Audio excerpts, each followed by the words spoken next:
Entriamo insieme in questa bellissima casa sull'albero. Guardate che bella. La casa sull'albero.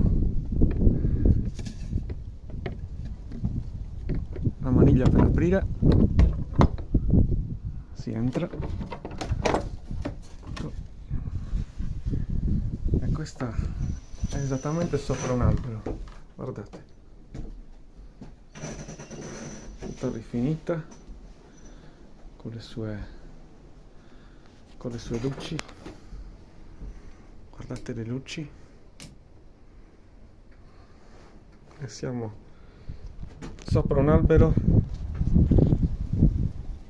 bellissimo di carrubo. Ecco i rami che sbucano dalla pianta, dalla casa. Questo è l'altro ramo.